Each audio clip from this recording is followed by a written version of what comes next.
Tori Amos. Her songs don't get much radio play. They don't fit easily into the usual categories. They're not quite rock, pop, or gospel. What her music does do is to inspire great devotion in her fans who buy millions of her records. She has a new CD, From the Choir Girl Hotel, and she's touring again.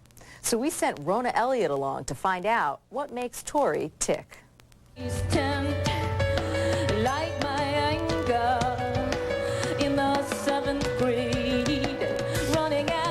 For her adoring fans, a Tori Amos concert is a special experience.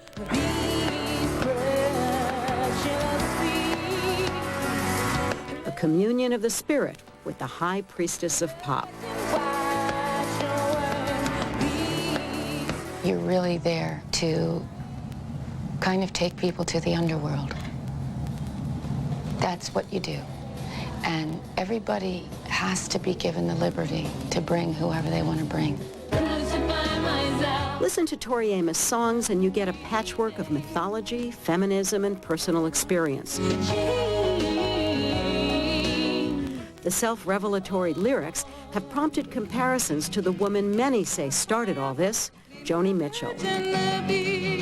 The term confessional singer was in fact coined to describe Joni. Are you in the same mold? The word confession to me means needing to be absolved. I'm not asking for forgiveness. I'm not asking for people to understand. I'd like to think that I tell stories and sometimes my life weaves through it.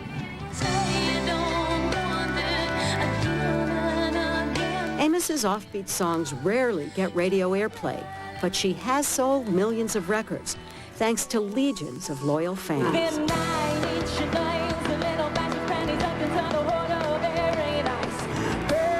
The one thing I've never done is follow the trends on the radio. I'm really just the Pied Piper. That's what I do. Spectacular. Phenomenal. It's different than other people.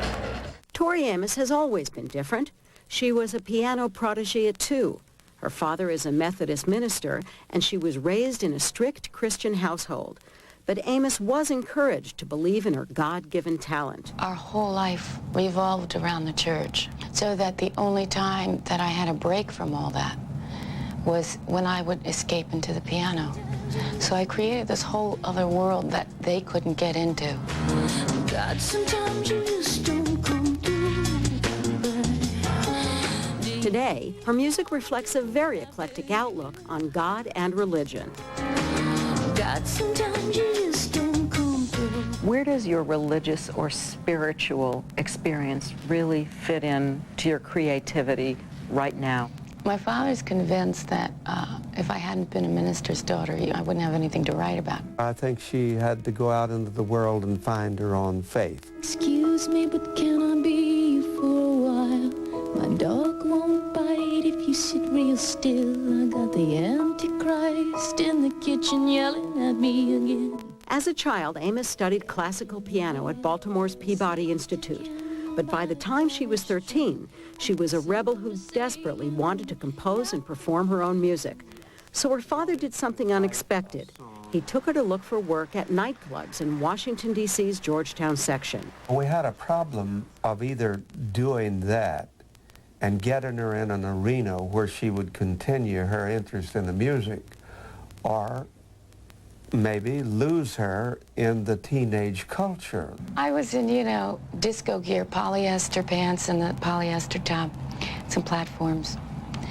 And he would knock on these doors and he would say, "Hi, I'm Reverend Amos, and this is my daughter, and she's really talented." And hi. And will you give her a chance? I gotta find. Why you always go when the wind blows. In 1988, she released her first record, Why Can't Tori Read? It flopped. It was very LA Sunset Strip, hair metal. It was a very callow record company attempt to try to fit her in with what they thought was a signature selling sound of the moment. When you gonna make up your mind, 'cause things are gonna change so fast. Amos worked for 3 years on her next CD. This time, she insisted on doing things her own way. Original songs performed alone at the piano with no backup band. Little Earthquakes was released in 1992 to international critical acclaim and sold more than 1 million copies. Sometimes I think you want me to touch you. Her 1994 follow-up CD, Under the Pink, was even bigger.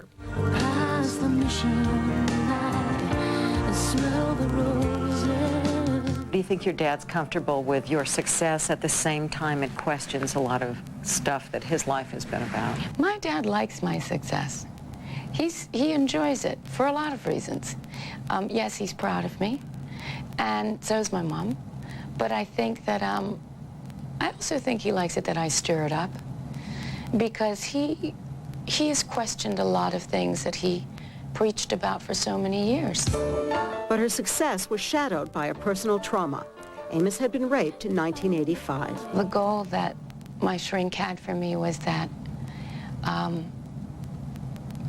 I could be intimate as a woman again eventually, and not be controlled by the way I was violated.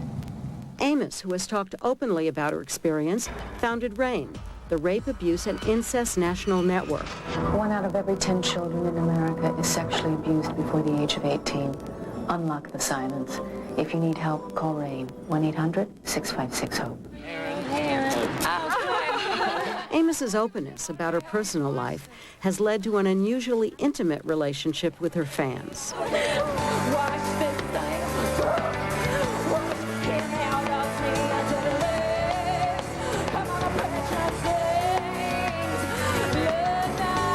There's nothing that makes you feel better inside than love or communicating. I mean, sometimes it gets quite fiery on stage. That's when it really becomes kismet, those moments of freedom to express yourself.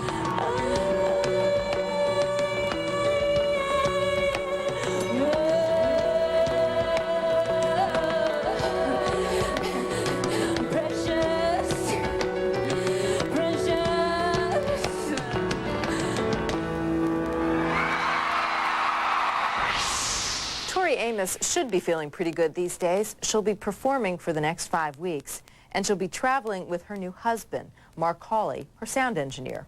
One of Tori Amos's best friends is Alanis Morissette.